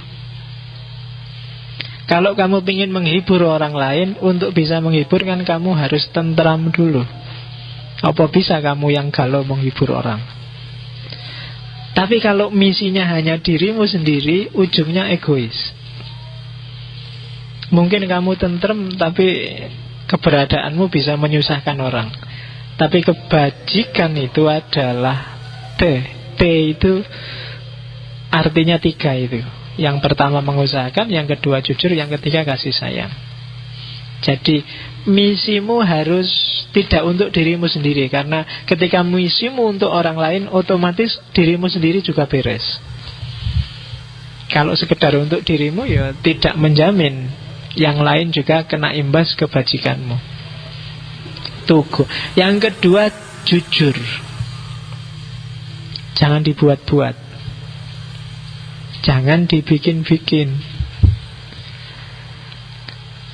Kalau ingin bantu, yang jujur, yang suci, yang ikhlas. Kalau dalam agama, tanpa pamrih. Harus lurus, harus jernih. Straight itu jujur, apa adanya, tanpa basa-basi. Dan yang ketiga, kasih sayang, compassion. Jadi satu-satunya pamrih yang boleh adalah karena kamu sayang. Yang lain enggak. Di luar pamrih sayang, biasanya sudah pamrih yang tidak jujur, pamrih yang tidak lurus, yang tidak apa adanya. Dan mengusahakan jujur, kasih sayang itu ya jadi landasan perilaku namanya kebajikan. Dan orang yang hidupnya secara penuh dikontrol oleh ini, dikontrol oleh ingin memberi kebaikan pada orang lain, kejernihan dirinya, kejujurannya, dan kasih sayangnya, itu nanti dia yang disebut manusia agung, Shenzhen. Dan manusia yang bisa kayak ginilah nanti yang bisa mengalami namanya perfect happiness, kebahagiaan yang sempurna, bukan kebahagiaan yang sementara dan temporer. Itu rumusnya Tao. Jadi hiduplah untuk orang lain secara jujur dengan landasan kasih sayang. Terus menerus, continue, sampai dia jadi modusnya hidupmu. Dan kalau dia sudah jadi modusmu, kamu adalah manusia yang agung. Jadi agung kalau ditahu tidak tergantung pada ilmumu, tapi tergantung pada perilakumu, kebajikanmu. Oke. Lah terus ilmunya ada di mana, Pak? Ilmu itu indah kalau dia tidak sombong. Itu ada petikannya Tao Te Ching tentang kerendahan intelektual yang sering dikutip orang. Kalimat pertama, mereka yang tahu tidak lagi berbicara. Mereka yang masih banyak bicara biasanya tidak tahu. Hati-hati ya, berarti yang masih cerewet, sering ngomong, sering ngajak debat dan diskusi, itu biasanya dia belum yakin dengan kebenarannya sendiri. Tapi orang yang sudah yakin dengan kebenarannya biasanya sudah tenang, diem. Aku wis ngerti sing bener kok. Selesai. Nah, hati-hati. Jadi kecuali mungkin yang pekerjaannya komentator. Nah, komentator kan mau nggak mau harus ngomong terus. Kan kita komentator kan tidak straight, tidak jujur, karena itu pekerjaan, itu tuntutan peran, pencitraan. Tapi dalam praksis laku hidup sehari-hari, orang yang sudah tahu itu biasanya tidak banyak omong. Yang banyak omong yang belum tahu. Apalagi yang tahunya setengah-setengah, itu cerewetnya luar biasa mesti. Karena ilmunya masih setengah. Kayak kamu baru belajar filsafat setengah kan biasanya gatel untuk ngomong macam-macam yang berfilsafat. Ya, jadi para kiai, para ulama yang sudah yakin dengan ilmunya sendiri itu biasanya kan cenderung tidak banyak omong. Oke, karena itu kalau kamu sudah tahu, tutuplah panca indera, tutuplah semua pintu biar nggak gampang terpengaruh. Tumpulkan ketajaman biar nggak cerewet. Kritis itu penting, tapi kalau berlebihan menyusahkan keseimbangan. Akhiri semua kerumitan. Semakin jelimet pikiran, semakin rumit, semakin mengacaukan kejernihan. Dan pengetahuanmu seimbangkan dengan cahaya. Nggak ada gunanya pengetahuan kalau hasilnya hanya kegelapan. Dan kalau kamu sudah bercahaya, terangilah dunia. Jangan untuk menerangi dirimu sendiri, nggak ada gunanya. Jadi tutup panca indera, tutup pintu-pintu yang merusak, tumpulkan ketajaman, akhiri semua kerumitan, seimbangkan dengan cahaya. Batinmu harus bercahaya dan terangilah dunia. Itu tugasnya seorang ilmuwan. Jadi tidak sekedar kamu pinter, terus pencitraan, terus dapat jabatan, terus kaya raya. Tidak. Tugasnya seorang ilmuwan itu, kalau dia sudah tahu, tidak cerewet, tidak gampang dipengaruhi, tidak sok. Tumpulkan ketajaman itu kan berarti jangan sok. Dan akhiri semua kerumitan. Jangan terlalu bikin teori-teori baru yang malah bikin orang bingung. Ya kan? Jan-jane sing diomong podo tapi gengsi terus bikin teori baru sing ruwet-ruwet. Nah itu akhiri semua kerumitan, seimbangkan dengan cahaya dan terangilah dunia. Nah, itu tugasnya seorang intelektual. Kita kan sedikit banyak termasuk intelektual. Ya kalau inteleknya nggak ada ya tinggal inteleknya saja, tidak apa-apa. Oke. Etika. Sebenarnya kebajikan tadi bagian dari etika, cuma perlu tak kutip sedikit.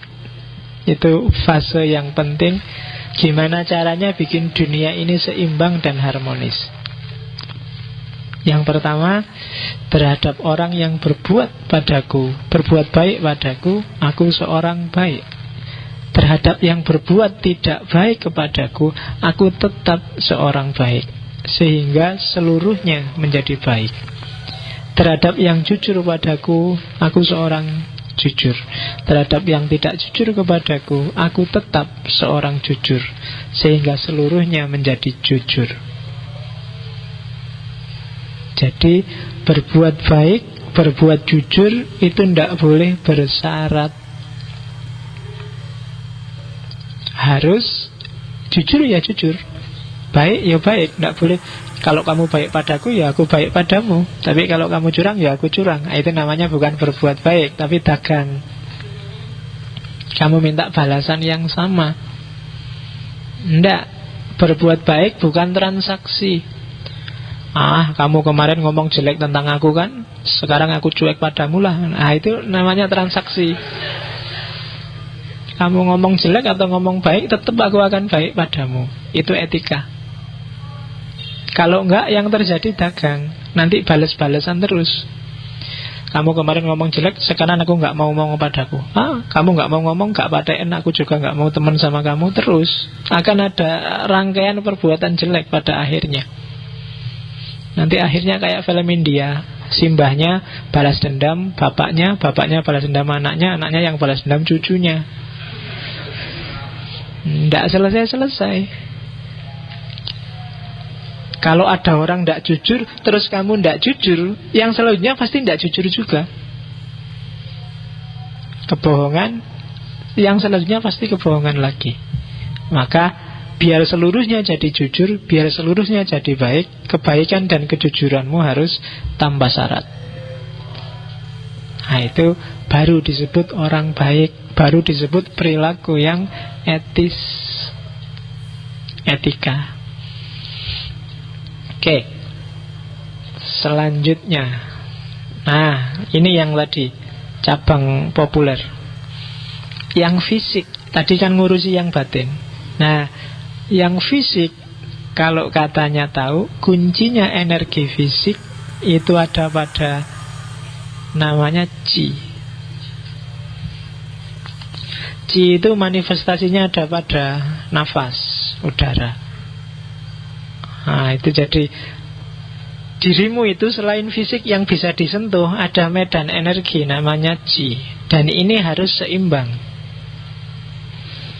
Mana bagian tubuhmu yang sakit, itu pasti di situ medan energinya nggak seimbang. Harus diseimbangkan. Ya, makanya kalau sehari ini kan ada cabang-cabang pengelolaan Qi, ada yang model Reiki, ada model yoga, ada model meditasi. Itu sebenarnya ngopeni yang fisiknya. Jadi selain medan jasmaniah, jasad, materi, dalam diri kita ada sisi-sisi energi. Bagi yang gampang sakit, gampang masuk angin, diperkuat energinya. Yo, pakai gaya kita sendiri, nggak harus pakai kayak Jet Li itu. Atau kayak Jet Li kan modelnya, enggak, ritualnya pakai milik kita sendiri, tapi tetap untuk memperkuat medan energi. Kalau di sana punya meditasi, kan kita punya tahajud, kita punya tafakkur, kita punya muhasabah. Kalau tidak percaya, sekali-sekali ya kamu, kalau kedinginan, misalnya lupa bawa jaket, yang paling simpel adalah tarik nafas, tahan nafas beberapa lama, keluarkan pelan-pelan, nanti badanmu mesti hangat. Coba aja kalau nggak percaya. Kalau kamu sedang ringkih, sedang flu, sekali-sekali lakukan itu, biar tubuhmu hangat. Ya ndak langsung sembuh, masih latihan. Tapi ya ndak apa-apa, jajal. Terus ya kayak tadi, itu secara fisik. Kalau secara mental, orang menyebutnya meditasi. Kamu nggak perlu belajar teori meditasi jelimet. Cari tempat yang tenang, yang sepi, terus jangan mikir apa-apa. Kalau tidak bisa jangan mikir apa-apa. Awalnya adalah pikirkan segalanya yang ingin kamu pikir. Kalau sudah capek, pasti kamu tidak mikir apa-apa. Ya, dan kamu akan masuk ke tenang. Biasanya kan kamu, saya nggak mikir, malah keluar semua yang ingin dipikir. Mending keluarkan semua justru yang ingin kamu pikir, sampai sudahlah, tidak penting, terus bersih. Tenang, sekali-sekali untuk membersihkan. Kan isinya macam-macam tuh di kepalamu itu. Sekali-sekali dibersihkan, dibikin tenang. Harus ada momen, entah seminggu sekali kamu nyari momen khusus untuk dirimu sendiri tenang, baik secara fisik maupun secara batin, biar kondusif. Agama kan ngasih banyak celah untuk melakukan itu, meskipun jarang kita manfaatkan. Kalau bisa bangun malam kan kamu lebih milih gitaran dan nonton sepak bola. Nambah perkara lagi kan itu, karena pinginnya tenang malah jagoannya kalah, tambah sumpek. Jadi paginya mesti berpengaruh itu kan. Nggak bisa ceria, tapi lakukan sekali-sekali biar medan energi kita agak bersih. Karena pikiran itu kan semacam sinyal ke dalam tubuh, dan sinyal itu kan bahasa hari ini kan daya yang sifatnya energi. Maka pikiranmu kadang-kadang harus dibersihkan, dikatarsis. Yang tidak penting dibuang. Kadang-kadang seolah-olah kamu itu banyak masalah, tapi begitu kamu pikir beneran, apa iya sih itu masalah? Atau seandainya nggak tak pikir kan nggak apa-apa tuh, itu kadang-kadang gitu. Cuma karena kamu nggak sadar seolah-olah itu bebanmu semua. Padahal enggak lah, itu mungkin nggak segitunya jadi masalahmu. Nah, itu G. Oke, dari semua yang di atas yang tak jelasin tadi, maka prinsip hidupnya tahu, kalau mau dirumuskan itu ada 1, 2, 3, 4, 5, 6, 7. Hiduplah secara simplicity, sederhana, tidak berlebihan dalam hal apapun. Sederhana itu kalau dengan 2 cukup, ya jangan 3. Kalau gelas kecil cukup, ya jangan minum gelas besar. Itu sederhana. Kalau teh saja cukup, ya jangan 2 gelas. Air putihnya buat kamu aja. Makanya gak pernah tak senggol, daripada bekasku nanti gak ada yang mau minum. Mending masih utuh kan masih ada yang mau minum. Oke, itu sederhana. Terus yang kedua, peduli pada sesama, sensitif tadi, karena kebajikan diawali dari kepedulian pada sesama. Yang ketiga, fleksibel. Hidup alami itu hidup yang tidak kaku, adaptif, selalu bisa memposisikan diri secara tepat di tengah lingkunganmu, baik lingkungan yang hidup maupun lingkungan benda mati. Tidak kaku. Orang kaku itu kan susah untuk adaptasi terhadap sekelilingnya. Maka fleksibel. Fleksibel itu kalau bahasa Indonesianya lentur. Lentur itu kalau bahasa Arabnya latif. Makanya Al-Quran itu kata-kata paling tengah yang di warna merah itu falyatalattof. Maka lenturlah, biar kamu selamat. Orang yang tidak lentur tidak bisa selamat.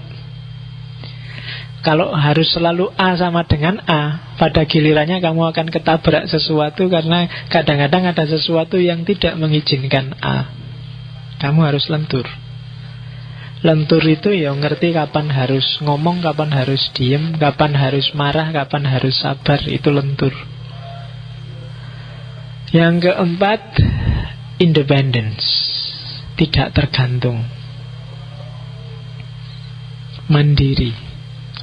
Yang kelima, fokus. Tidak mengumbar pikiran, berimajinasi yang tidak ada gunanya, tajam pemahamannya, to the point. Itu fokus. Yang keenam, cultivate. Hidupnya harus dalam, tidak dangkal. Dalam itu berarti hidupnya yang melakukan sesuatu harus jelas makna dan tujuannya. Tidak asal, tidak ikut-ikutan, tidak sakarepe dhewe, tidak untuk tujuan-tujuan yang tidak penting. Cultivate. Dan yang terakhir, joyous. Gembira, ceria, merayakan hidup. Hidupmu harus kamu syukuri. Orang yang tidak bersyukur tidak akan bisa menikmati hidup. Orang yang tidak bisa menikmati hidup tidak akan bisa bersyukur. Orang yang tidak bersyukur hidupnya tidak akan senang. Orang yang tidak senang tidak akan tenang. Maka cerialah, nikmatilah hidup, rayakan hidupmu. Anggaplah hidupmu itu yang paling bahagia. Yang lain juga sama-sama bahagianya, dan kamu ingin membagi kebahagiaanmu pada orang lain. Itu prinsipnya tahu. Jangan suka merengut, jangan suka kalau berkeluh kesah. Ndak, hidupmu itu tidak ada yang perlu dikeluhkan satu pun. Semuanya indah. Kalau ada yang menurutmu nggak indah, itu sebenarnya satu step untuk menuju keindahan yang mungkin kamu belum sadar. Ada skenario selanjutnya, itu belum the end. Jadi kalau kamu nilaimu kok jeblok, Itu filmnya masih separuh, belum di end, masih panjang, tenang aja. Lakon itu kan harus kalah dulu. Iya, jadi tenang aja, nggak usah takut. Rayakan terus hidupmu, nikmati terus hidupmu, senyum terus. Oke, jadi itu prinsipnya hidup tahu. Khas timur kan. Kalau hidupmu gaya kayak gini, kamu akan tenang, ndak kemerungsung, ceria terus, bersyukur terus, husnudzon terus, ndak gampang suudzon pada apapun. Itu gaya tahu. Oke, ada beberapa yang saya tidak sempat menjelaskan, tak masukkan di quotes. Sebenarnya kalau di Tao Te Ching sendiri sekitar 85 pasal, 85 atau 87 saya lupa. Setiap kalimatnya modelnya kayak puisi. Satu pasal itu bisa 2-3 bait. Dan masing-masing kata bagi saya penuh makna. Dan jangan salah, di Tiongkok sendiri tafsiran terhadap Tao itu macam-macam, meskipun prinsip-prinsip utamanya seperti tak jelasin tadi. Ya beberapa tak bacain aja. The truth is not always beautiful, nor beautiful words the truth. Kebenaran itu tidak selalu indah, dan kata-kata yang indah tidak selalu benar. Itu kan, hati-hati dengan kalimat itu. A man with outward courage dares to die. A man with inner courage dares to live. Orang yang beraninya hanya keluar, berani sama orang lain, berani sama itu orang ini biasanya berani mati. Tapi orang yang berani menghadapi dirinya sendiri adalah orang yang berani hidup. Kamu, yo dua-duanya tidak apa-apa, tapi paling tidak kamu harus berani hidup. Wong kenyataannya sekarang kamu hidup. Iya, bagi saya lebih penting berani hidup daripada berani mati. Nggak gampang loh, berani mati gampang. Kamu tinggal berangkat ke Irak apa Suriah, cepet. Iya kan? Tapi berani hidup nggak gampang. The wise man is one who knows what he does not know. Orang bijaksana itu bukan yang ilmunya sangat banyak. Justru kebalikannya, orang bijaksana adalah orang yang tahu apa yang dia nggak tahu. Ya, saya nggak ngerti tentang astronomi, saya nggak ngerti tentang matematika, saya nggak ngerti. Justru orang yang ngerti apa yang dia nggak tahu itu orang bijaksana. Orang yang bahaya adalah orang yang nggak tahu apa yang dia nggak tahu. Ya kan? Saya nggak ngerti ya, saya itu bisa naik motor apa enggak ya? Oh, itu bahaya, itu hati-hati. Ya kan? Loh, itu yang paling gampang itu. Saya nggak ngerti aku bisa ceramah enggak ya? Oh, itu bahaya juga, kok ngerusak jamaah malah ciloko. Jadi the wise man is one who knows what he does not know. He who conquers others is strong. He who conquers himself is mighty. Ia yang bisa menaklukkan orang lain adalah orang kuat. Tapi ia yang bisa menaklukkan dirinya sendiri adalah orang besar, mighty. Silahkan milih mana. Sebaiknya dua-duanya, kalau nggak bisa ya taklukkan dirimu sendiri. Itu yang paling berat, menaklukkan diri sendiri. Ini satu pasal, masih panjang, cuma tak potong setengah. If you understand others, you are smart. If you understand yourself, you are illuminated. If you overcome others, you are powerful. If you overcome yourself, you have strength. If you know how to be satisfied, you are rich. Kalau kamu memahami orang lain, berarti kamu orang pintar. Tapi kalau kamu memahami dirimu sendiri, berarti kamu orang yang tercerahkan. Kalau kamu menaklukkan orang lain, berarti kamu orang yang kuat. Tapi kalau kamu menaklukkan dirimu sendiri, berarti kamu orang yang tangguh. Strength. Itu kan beda. If you know how to be satisfied, you are rich. Kalau kamu tahu gimana caranya untuk puas, maka kamu orang kaya. Orang, meskipun kekayaanmu kayak Abu Rizal Bakri, tapi kalau kamu nggak ngerti kapan harus puas, ya tetap kamu belum kaya. Meskipun utangmu banyak, sama teman kos-kosan kiri kanan ada utang, tapi kamu puas, berarti kamu orang kaya. Oke, jadi harus tahu, harus ngerti puas. Orang yang ngerti puas, orang yang kaya, dan orang yang mau bersyukur. Orang yang tidak tahu puas, pasti orang yang tidak mau bersyukur. Masih banyak. The gentle overcomes the rigid, the slow overcomes the fast, the weak overcomes the strong. Ini prinsipnya Tai Chi-nya Jet Li ini kan. Yang lembut akan menaklukkan yang kaku. Yang slow akan menaklukkan yang cepat. Yang lemah akan menaklukkan pada akhirnya yang kuat. Itu maknanya banyak, tinggal kamu jelentrehkan lagi. Hari ini banyak aliran kaku, aliran keras, tapi kalau ingin menang, ambillah aliran yang gentle, yang lentur. Pada akhirnya kalian yang akan menang. Karena kaku, keras itu pasti tidak akan bisa adaptif terhadap perubahan. Yang tidak adaptif terhadap perubahan pasti akan tergilas oleh zaman, karena zaman berubah. Atau dia pura-pura tidak berubah padahal sebenarnya berubah. Jadi the gentle overcome the rigid, the slow overcome the fast. Dalam banyak kasus yang jalannya pelan-pelan pada akhirnya nyampe tujuan dengan sukses. Yang cepat sampai tujuan, rusaknya juga cepat. Dalam banyak cerita, maka hati-hati. Okay.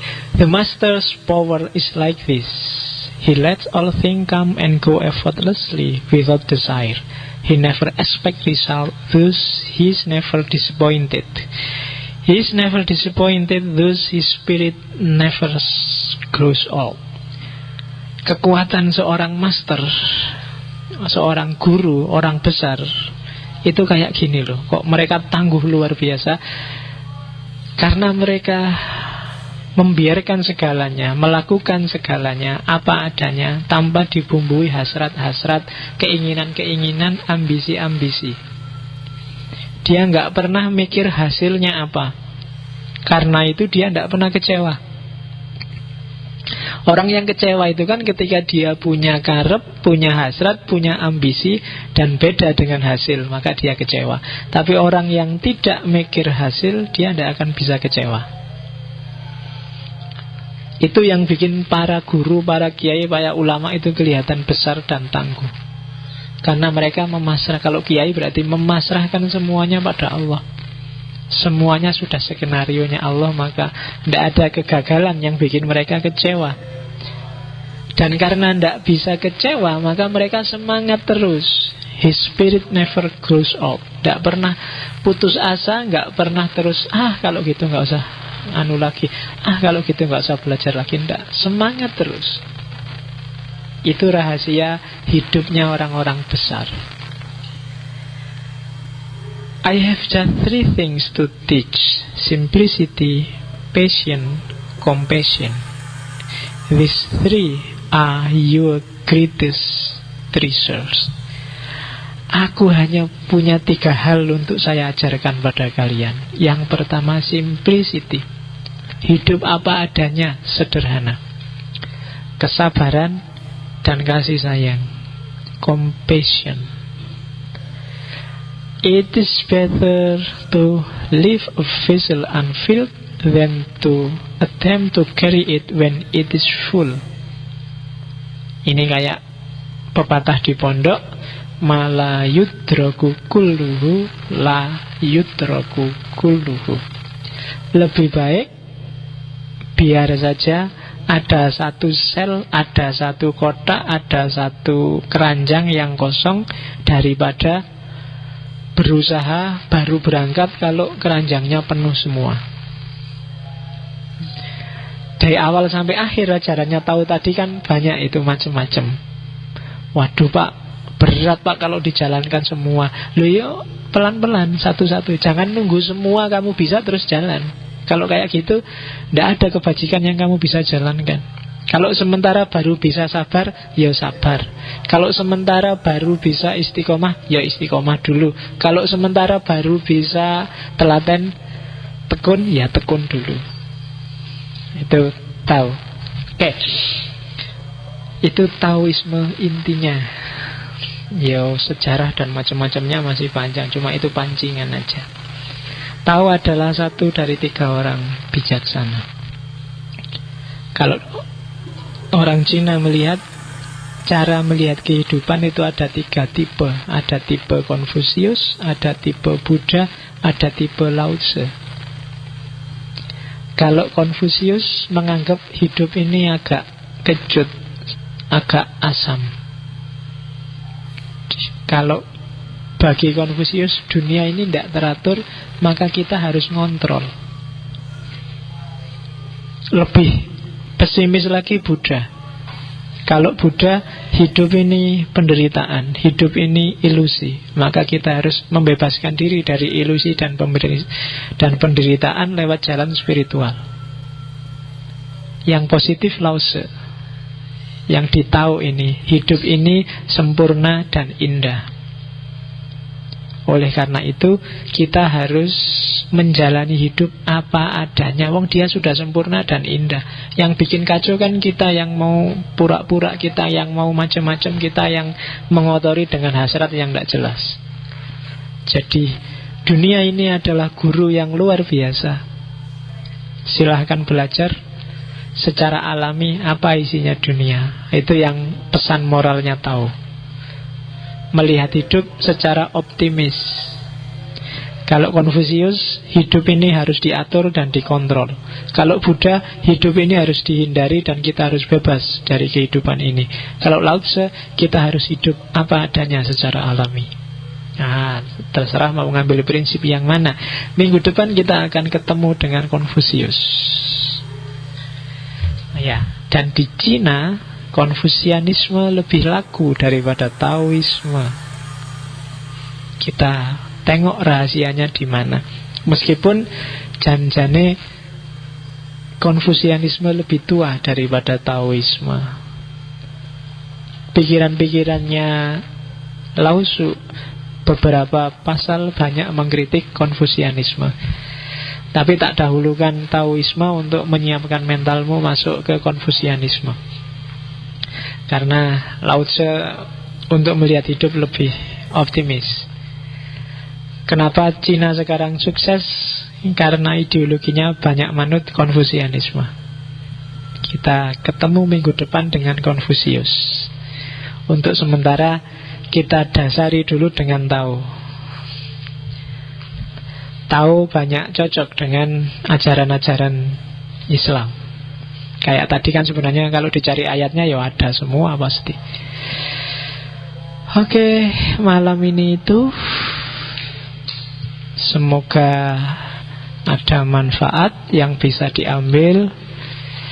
Ketemu lagi minggu depan. Tanya jawabnya virtual. Atau kapan-kapan ya kalau ada waktu kita satu sesi full isinya dialog dan tanya jawab. Tidak tahu nanti kayak gimana formatnya. Oke, saya kira itu. Saya akhiri sekian. Wallahul muwaffiq, wallahu a'lam bissawab. Wassalamualaikum warahmatullahi wabarakatuh.